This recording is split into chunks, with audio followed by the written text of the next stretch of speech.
الحمد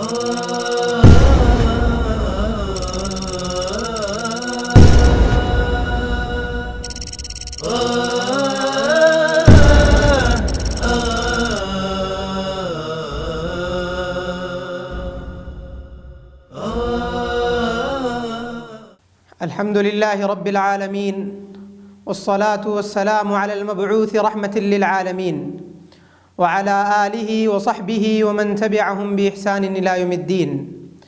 أعوذ بالله من الشيطان الرجيم. بسم الله الرحمن الرحيم.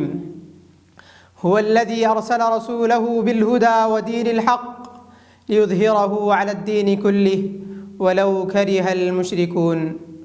سورہ توبہ آیت نمبر 33. ناظرین کرام، آج میں اس درس میں آپ کے سامنے کامیابی اور شکست کے قرآن و حدیث کی روشنی میں گفتگو کروں گا.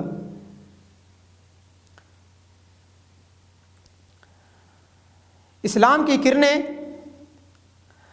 آدم علیہ السلام سے لے کر محمد صلی اللہ علیہ وسلم تک مکمل ہو گئیں، اور یہ اسلام کی روشنی دنیا کے خطے میں کونے کونے میں پھیلتی گئی.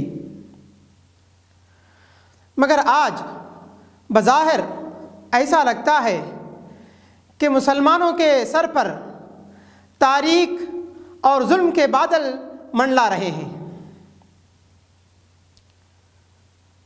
حتیٰ کہ بعض یہ تک سمجھنے لگے کہ ابھی اسلام پر عمل کرتے ہوئے زندگی گزارنا بہت ہی دشوار ہی نہیں، ناممکن سا بن گیا ہے.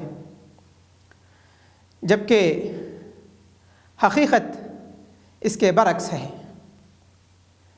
تاریکی کے بعد اجالا ہے، ناانصافی کے بعد انصاف ہے، ناکامی کے بعد کامیابی ہے. اللہ رب العالمین نے مومنوں سے وعدہ کیا ہے. سورہ توبہ آیت نمبر 33، سورہ صف آیت نمبر 9 اور سورہ فتح آیت نمبر 28 میں اللہ رب العالمین نے ارشاد فرمایا: هو الذی ارسل رسولہ بالہدی ودین الحق لیظہرہ علی الدین کلہ. اللہ رب العالمین ہی ہیں جو اپنے پیغمبر محمد صلی اللہ علیہ وسلم کو دین حق دے کر کے، سچا دین دے کر کے بھیجا تاکہ وہ تمام ادیان پر غالب کریں، اگرچہ کہ دشمنوں سے ناپسند کریں. اسی طرح اللہ کے نبی صلی اللہ علیہ وسلم نے بھی امت کو خوشخبری سنائی. عن ابی بن کعب رضی اللہ عنہ قال قال رسول اللہ صلی اللہ علیہ وسلم: بشر هذه الأمة بالنصر والثناء والتمكين من عمل منكم عمل الآخرة للدنيا لم يكن له في الآخرة نصيب. اس کو حاکم نے روایت کیا ہے کتاب الرقاق میں. اللہ کے نبی صلی اللہ علیہ وسلم، ابی بن کعب راوی ہیں، اللہ کے نبی صلی اللہ علیہ وسلم ارشاد فرماتے ہیں: تم امت کو خوشخبری سنا دو بلندیوں کی، کامیابی کی، اور اس دنیا میں ایک اعلیٰ مقام کی. جو انسان آخرت کا کام دنیا کے مفاد کے لیے کرتا ہے، آخرت میں اسے کچھ ملنے والا نہیں ہے. حاکم نے اس حدیث کو روایت کیا اور کہا: ھذا حدیث صحیح علی شرط الشیخین ولم یخرجہ. یہ حدیث امام بخاری اور مسلم کی شرط پر صحیح ہے، مگر امام بخاری اور مسلم نے اس کو روایت نہیں کیا ہے. عن ثوبان رضی اللہ عنہ قال قال رسول اللہ صلی اللہ علیہ وسلم: ان اللہ زوالی الارض فرأيت مشارقها ومغاربها وإن أمتي سيبلغ ملكها ما زوالي منها. رواہ مسلم. اس حدیث کو امام مسلم نے حدیث نمبر 2879 میں روایت کیا. ثوبان رضی اللہ عنہ کہتے ہیں اللہ کے نبی صلی اللہ علیہ وسلم نے فرمایا اللہ رب العالمین نے اللہ کے نبی صلی اللہ علیہ وسلم کے سامنے زمین کو سمیٹ کر کے رکھ دیا۔ اللہ کے رسول صلی اللہ علیہ وسلم فرماتے ہیں میں نے اس کے مشرقوں کو دیکھا، اس کے مغربوں کو دیکھا، اور میری امت کی سلطنت اور بادشاہت وہاں تک پہنچنے والی ہے اور پہنچے گی جہاں تک اللہ رب العالمین نے مجھے بتایا۔ اللہ اکبر۔ یہاں پر ایک شبہ یہ پیدا ہوتا ہے کہ کیا اسلام کا پھیلنا ظلم، زبردستی اور جبرن ہوگا؟ ایسا نہیں ہے۔ میں آپ کو بتاتا ہوں، کسی کو ظلم اور زبردستی کر کے دل میں کوئی چیز نہیں بٹھایا جا سکتا۔ دین تو دین، دنیا کی کوئی چیز نہیں بٹھائی جا سکتی۔ صرف دین فطرت ہی ایسا ہوتا ہے جو دل کے مماثل ہوتا ہے اور وہ دل پر اتر جاتا ہے، گھر کر جاتا ہے۔ دین اسلام دین فطرت ہے جو کہ پرامن طریقے سے سب کے دلوں پہ چھانے والا ہے اور اسلام کا بول بالا ہونے والا ہے۔ اس کی مثال میں یوں دیتے چلوں اس کو ثابت کرنے کے لیے کہ دین اسلام دین فطرت ہے۔ آپ 4 بچوں کو لے لو جو الگ الگ مختلف مذاہب سے متعلق ہیں، ایک ہندو کا لڑکا، دوسرا مسلم کا لڑکا، تیسرا کرسچن کا اور چوتھا یہودی کا اور کسی مذہب کا، اور اس کو ان تمام لڑکوں کو ایک جگہ الگ تھلگ رکھ کر کے تم پالو۔ جب بچے بالغ ہو جائیں، سمجھ بوجھ رکھنے والے بن جائیں تو انہیں بلاؤ اور ان سے ایک سوال کرو، تمہیں کس نے پیدا کیا؟ وہ سامنے آگے پیچھے دیکھیں گے، دیکھ کر کے وہ کہیں گے جس نے آپ کو پیدا کیا ہے اسی نے مجھے پیدا کیا ہے۔ یا وہ اوپر نیچے دیکھیں گے، کہیں گے جس نے آسمان بنایا ہے، جس نے زمین بنایا ہے اسی نے مجھے بھی پیدا کیا ہے۔ یہی کانسیپٹ، یہی تصور ہر مسلمان کا ہے۔ آپ کسی بھی مسلمان کو بلاؤ، اس سے پوچھو تمہیں کس نے پیدا کیا؟ وہ کہے گا جس نے آسمان سے بارش برسایا، جس نے زمین سے پودے نکالے، جس نے ساری کائنات بنائے اسی نے مجھے بھی بنایا، اسی نے مجھے بھی پیدا کیا۔ اسی کو اللہ رب العالمین سورہ بقرہ آیت نمبر 21 اور 22 میں ارشاد فرماتے ہیں یا ایھا الناس اعبدوا ربکم الذی خلقکم والذین من قبلکم لعلکم تتقون الذی جعل لکم الارض فراشا والسماء بناء وانزل من السماء ماء فأخرج به من الثمرات رزقا لكم فلا تجعلوا لله اندادا وانتم تعلمون۔ اے لوگو، تمہارے پالنے والے کی عبادت کرو جس نے تمہیں پیدا کیا اور تم سے پہلے والے لوگوں کو پیدا کیا، تاکہ تم اللہ سے حقیقی ڈرنے والے بنو، جس نے زمین کو رہنے کے قابل بنائے، آسمان کو چھت بنایا، آسمان سے بارش نازل کیا، زمین سے پودے اگائے جس سے تمہیں رزق ملتا ہے۔ لوگوں، جانتے بوجھتے بھی اللہ کے ساتھ کسی دوسرے کو شریک نہ ٹھہراؤ۔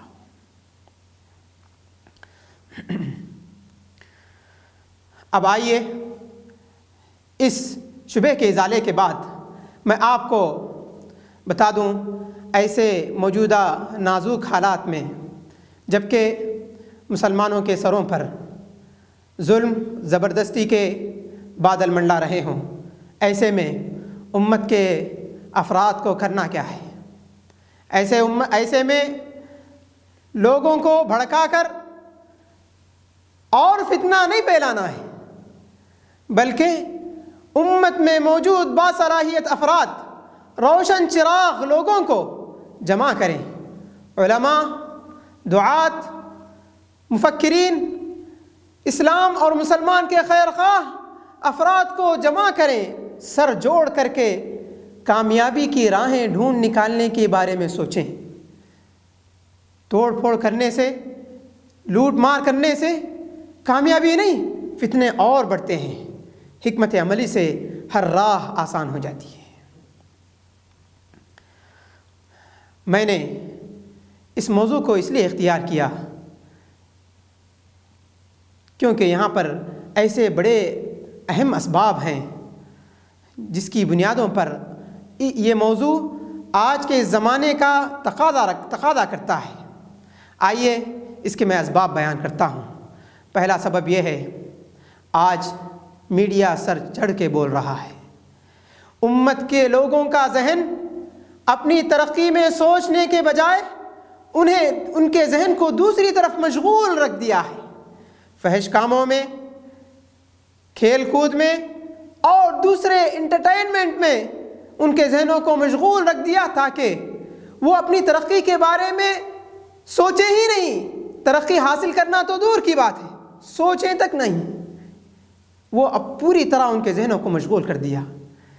میری خواہش ہے اور یہ کوشش ہے کہ امت کے اس نوجوانوں کا ذہن، امت کے ہر فرد کا ذہن ان تمام چیزوں سے ہٹا کر جس میں کہ اس میں انہیں کوئی کامیابی اور فائدہ نہیں ہے، ایسی طرف پھیروں جس میں ان کی ترقی ہے، آگے ان کا مستقبل روشن ہونے والا ہے، تاکہ امت کا ہر فرد ترقی کے بارے میں سوچے۔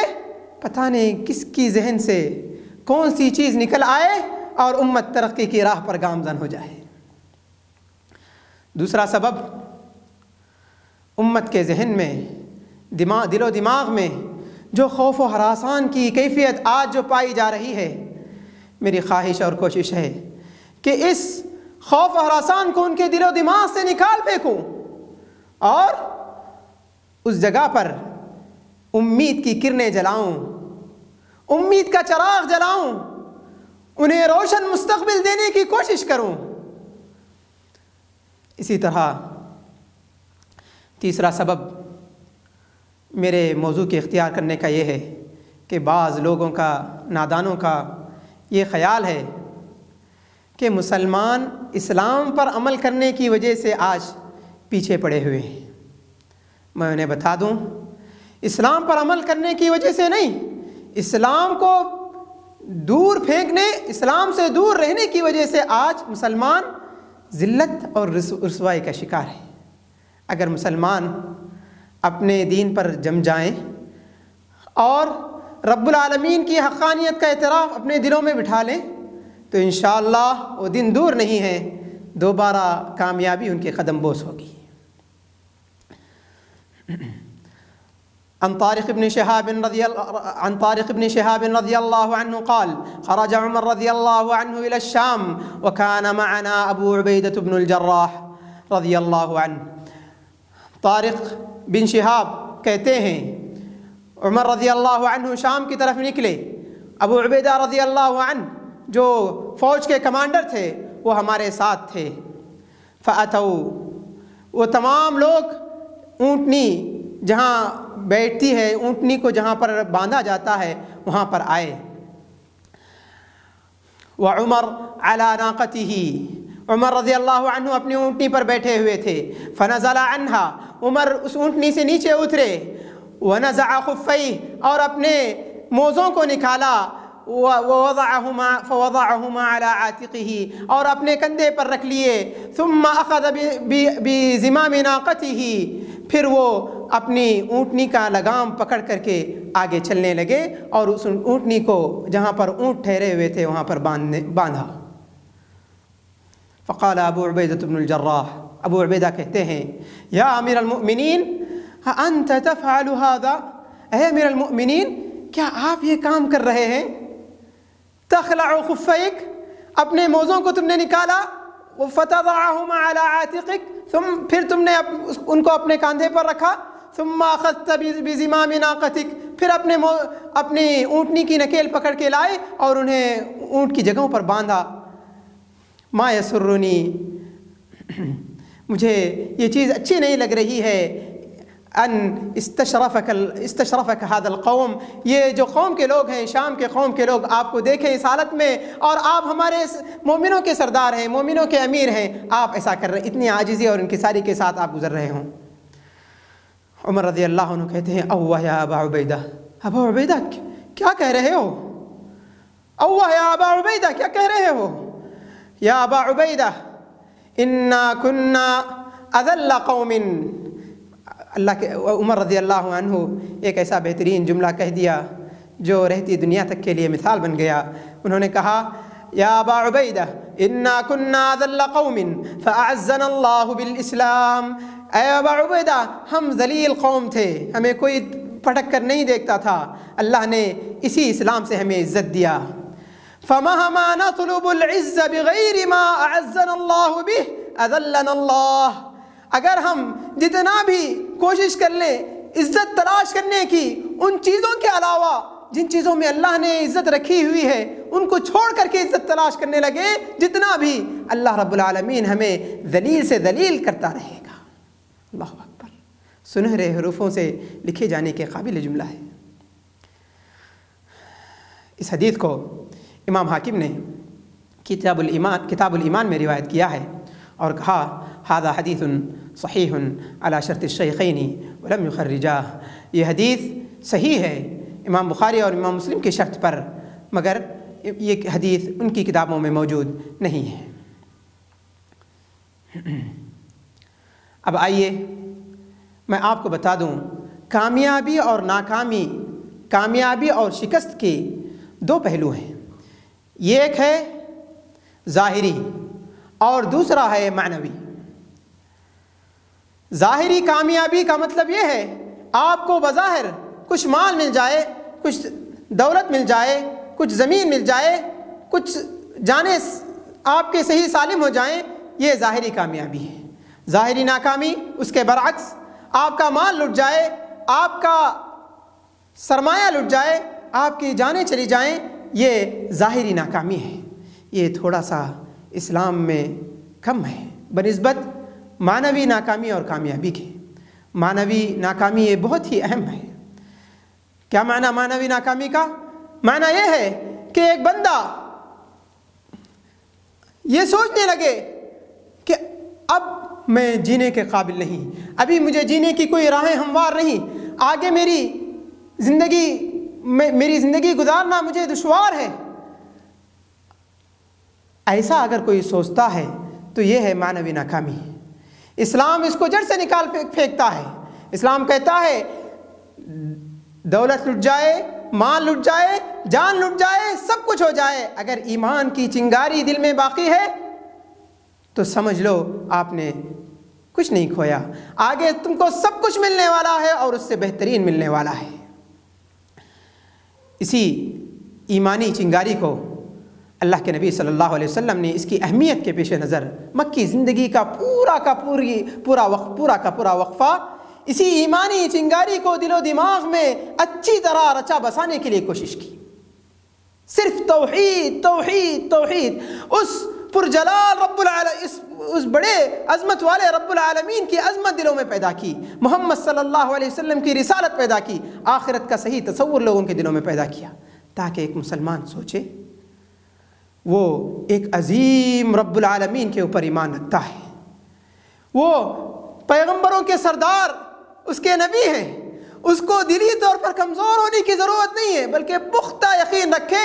صرف اگر اتنا یقین اس کے دل میں جاگتا رہے تو انشاءاللہ العزیز کامیابی اس کے لیے آسان سے آسان تر ہو جائے گی۔ اب آئیے میں آپ کو بتاؤں کامیابی کا مقصد کیا ہے۔ کامیابی کا مقصد اسلام میں، قرآن اور احادیث کی روشنی میں کسی کی زمینوں کو ہڑپ کرنا، پیسوں کو چھیننا، جان و مال کو ختم کرنا، یہ کامیابی کی نشانی نہیں ہے۔ اسلام جس کامیابی کا تصور مسلمانوں کو دینا چاہتا ہے وہ ہے ہر انسان کے دل میں اللہ رب العالمین کی معرفت اس کے دل میں پیدا کریں، اسلام کی روشنی کا چراغ ہر انسان کے دل میں جلائیں اور دنیا کے ہر خطے میں اسلام کا بول بالا کریں، اعلاء کلمت اللہ کے لیے کام کریں۔ یہ اسلام کا مقصد ہے۔ اللہ رب العالمین نے سورہ محمد آیت نمبر 7 میں ارشاد فرمایا یا ایھا الذین آمنوا ان تنصروا اللہ ینصرکم ویثبت اقدامکم، اے ایمان والو اگر تم اللہ کے دین کی مدد کرو گے، اس کو پھیلاؤ گے، ترقی دو گے، اللہ رب العالمین تمہاری مدد کریں گے اور تمہارے قدم کو مضبوط سے مضبوط بنا دیں گے۔ پتہ چلا کامیابی کا مقصد، ہدف قتل و غارت گری نہیں، انسان کے دلوں میں اسلام کو بٹھا دینا اور اسلام کی کرنیں لوگوں کے دلوں میں جلا دینا۔ اب آئیے کامیابی کے کئی صورتیں ہیں جو اسلام میں قرآن اور احادیث کی روشنی میں ہمیں ملتی ہیں، میں آپ کو ایک ایک کر کے بتاتا چلوں۔ پہلا تصور، کامیابی کا ایک تصور پہلا اور سب سے اہم وہ ہے فکری غلبہ۔ ایک انسان مسلمان اگر اسلامی افکار کو دوسرے افکار پر غالب کرتا ہے تو یہ بہت بڑی کامیابی ہے۔ مسلمانوں کو یہ سمجھنا چاہیے، اگر کوئی مسلمان اسلامی افکار کو غالب کرتا ہے تو اس نے اسلام کی ایک بہت بڑی اس نے مدد کی ہے، اسلام کو غلبہ دینے کے لیے بہت بڑی کوشش کی ہے۔ اسی فکری غلبے کو اللہ رب العالمین نے سورہ بقرہ آیت نمبر 258 میں ارشاد فرمایا، ایک قصہ بیان کر کے جو ابراہیم علیہ السلام اور وقت کے بادشاہ کے درمیان میں گفتگو اور ڈیبیٹ کی طرح گزرا۔ اللہ رب العالمین نے کہا، الم تر الی الذی حاج ابراہیم فی ربہ ان آتاہ اللہ الملک اذ قال ابراہیم ربی الذی یحیی ویمیت قال انا احیی وامیت قال ابراہیم فإن اللہ یأتی بالشمس من المشرق فأت بها من المغرب فبہت الذی کفر واللہ لا یہدی القوم الظالمین۔ اللہ رب العالمین نے کہا، اے نبی صلی اللہ علیہ وسلم، کیا آپ اس انسان کو نہیں دیکھے جس کو بادشاہت اللہ نے دی اور وہ ابراہیم علیہ السلام سے ڈیبیٹ کرنے کھڑا ہو گیا؟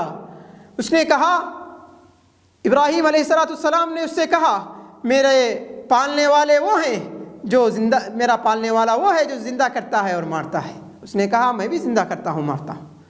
ابراہیم علیہ السلام نے کہا، میرا پالنے والا وہ ہے جو سورج کو مشرق سے نکالتا ہے، اگر تم حقیقی پالنے والے ہو تو مغرب سے اس کو لے نکالو۔ حیران و شزدر رہ گیا۔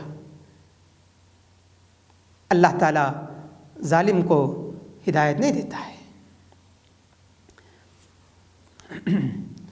میرا کامیابی کی دوسری صورت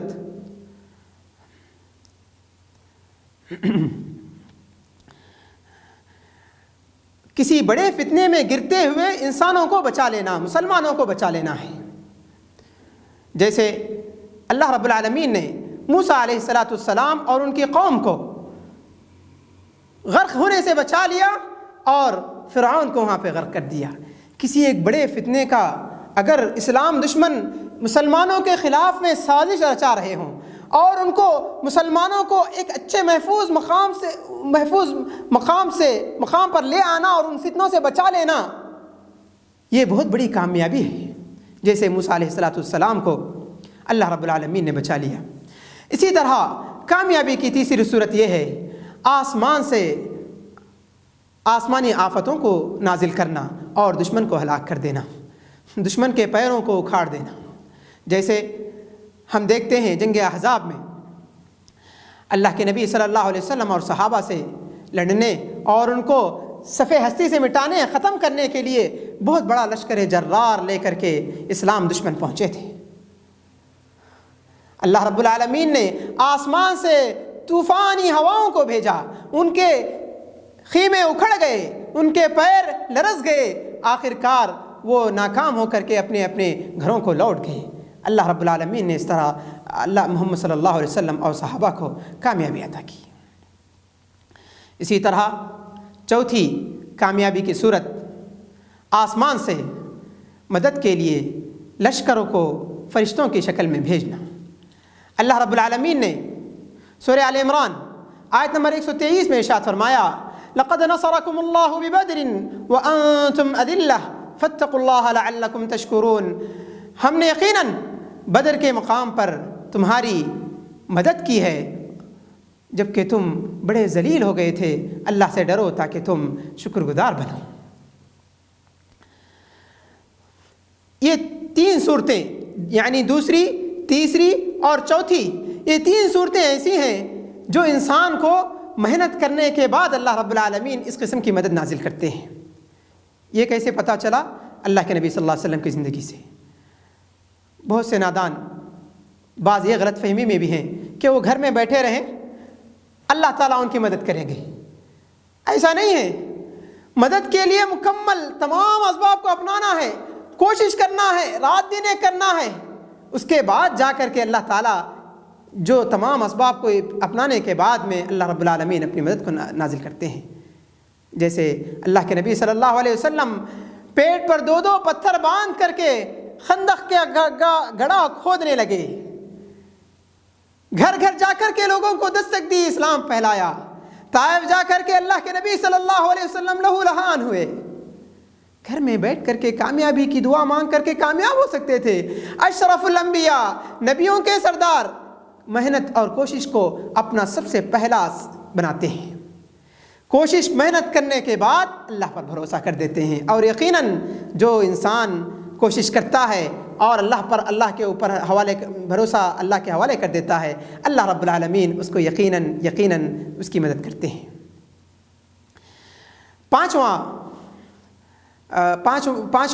پانچویں صورت مدد کی وہ ہے پشت پناہی کرنا۔ اللہ رب العالمین مومنوں کی حوصلہ افزائی کرتے ہیں، پشت پناہی کرتے ہیں۔ وہ کیسے؟ جیسے ہمارے یعنی عام فہم زبان میں اس طرح کہا جاتا ہے، کوئی بڑا آدمی، بڑا طاقتور انسان کہتا ہے چھوٹے آدمی کو، تم آگے چلو میں تمہارے پیچھے ہوں، تم کرو میں تمہارے پیچھے ہوں۔ پشت پناہی کرنا، اللہ رب العالمین مومنوں کی، کمزور مومنوں کی، طاقتور رب العالمین پشت پناہی کرتے ہیں۔ اللہ رب العالمین کہتے ہیں سورہ غافر آیت نمبر 52 میں، اِنَّا لَنَنصُرُ رُسُلَنَا وَالَّذِينَ آمَنُوا فِي الْحَيَاةِ الدُّنْيَا وَيَوْمَ يَقُومُ الْأَشْهَادُ، یقیناً ہم ہمارے پیغمبروں کو جن کو ہم نے بھیجا ہے ان کی مدد کریں گے، اور جو مجھ پر ایمان رکھتے ہیں ان کی بھی مدد کریں گے، یہاں بھی اور آخرت کے دن بھی۔ جب سب لوگ جمع ہوں گے ہم ان کو کامیابی اور کامرانی سے انہیں سرفراز کریں گے۔ وہیں پر اللہ رب العالمین مسلمانوں کی، جہاں ایمان والوں کی پشت پناہی کرتے ہیں، وہاں اسلام دشمنوں کی حوصلہ شکنی بھی کرتے ہیں۔ اللہ رب العالمین سورہ آل عمران آیت نمبر 12 میں ارشاد فرمایا، قُلْ لِلَّذِينَ كَفَرُوا سَتُغْلَبُونَ وَتُحْشَرُونَ إِلَى جَهَنَّمَ وَبِئْسَ الْمِهَادُ۔ اے نبی صلی اللہ علیہ وسلم، آپ اسلام دشمنوں سے کہہ دو کہ تمہیں دنیا میں بھی مغلوب ہونا ہے اور آخرت میں جہنم کی طرف تمہیں کھینچا جائے گا۔ اب آئیے میں آپ کو بتاؤں، کبھی کبھی اسلام پر عمل کرنے کے باوجود کچھ چیزیں ایسی ہوتی ہیں انسان جس سے شکست سے دوچار ہوتا ہے، تو اس کی حکمت کیا ہے؟ اس کی کئی حکمتیں ہیں۔ پہلی حکمت تو یہ ہے کہ کبھی ایسا ہوتا ہے کہ انسان نادانستہ یا دانستہ طور پر اللہ کی اور رسول اللہ صلی اللہ علیہ وسلم کی نافرمانی کرتے ہیں۔ اللہ کی اور رسول اللہ صلی اللہ علیہ وسلم کی نافرمانی کریں گے تو انہیں کامیابی نہیں ملے گی، انہیں ناکامی سے دوچار ہونا پڑے گا۔ جیسے جنگ احد میں صحابہ کرام ایک چھوٹی سی نافرمانی کی وجہ سے ان کی کامیابی ناکامی میں بدل گئی۔ دوسری مصلحت شکست کی یہ ہے، اللہ رب العالمین یہ جانچنا چاہتے ہیں، فرق کرنا چاہتے ہیں پکے مومن میں اور سچے مومن میں۔ اگر ہمیشہ مسلمانوں کو کامیابی ملتی رہے، سب کے سب مسلمان بن جائیں گے۔ ایمان کا تقاضا تو وہ ہے کہ کبھی کامیابی کبھی ناکامی ملے، اور ناکامی میں بھی اللہ کی تعریف بیان کرے، ثابت قدم رہو، اور کامیابی کی امید ان کے دلوں میں ہو، اور ناکامی کے اسباب سے وہ دور رہ رہے ہوں۔ یہ حقیقی چیز ہے۔ اللہ رب العالمین نے سورہ عنکبوت آیت نمبر 1، 2 اور 3 میں ارشاد فرمایا، الف لام میم احسب الناس ان يتركوا ان يقولوا آمنا وهم لا يفتنون ولقد فتنا الذين من قبلهم فلا يعلمن الله الذين صدقوا ولا يعلمن الكاذبين۔ کیا لوگ یہ سمجھتے ہیں کہ ایمان لانے کے بعد انہیں ایسے ہی چھوڑ دیا جائے گا؟ نہیں، اس سے پہلے والے لوگوں کو بھی ہم نے آزمایا، پریشانیوں میں ڈالا، تاکہ یہ جان لیں کون آدمی اپنے وعدے میں سچا ہے اور کون آدمی اپنے وعدے میں جھوٹا ہے۔ تیسری مصلحت، حکمت شکست کی، جس پر میں اپنی گفتگو کو ختم کروں گا، وہ یہ ہے شہادت جیسا عظیم مرتبہ۔ اگر ہمیشہ کامیابی ہو تو شہادت سے سرفراز کون ہوگا؟ جنت میں روحوں کے ساتھ کون پھرے گا؟ پرندے کی شکل میں جنت کی سیر کون کرے گا؟ بغیر حساب و کتاب کے جنت میں کون داخل ہوگا؟ ان تمام حکمتوں کے باعث شکست بھی کبھی کبھی اللہ رب العالمین مسلمانوں کو دیتے ہیں، اس کے پیچھے کچھ مصلحتیں ہوتی ہیں۔ اللہ رب العالمین سے دعا ہے، رب العالمین ہم تمام کو قرآن اور حدیث کی روشنی میں کامیابی اور ناکامی کے اسباب تلاش کرنے اور اس پر عمل کرنے کی توفیق عطا فرمائے۔ اقول قولی ھذا واستغفر اللہ لی ولکم ولسائر المسلمین من کل ذنب استغفروه انہ هو الغفور الرحیم۔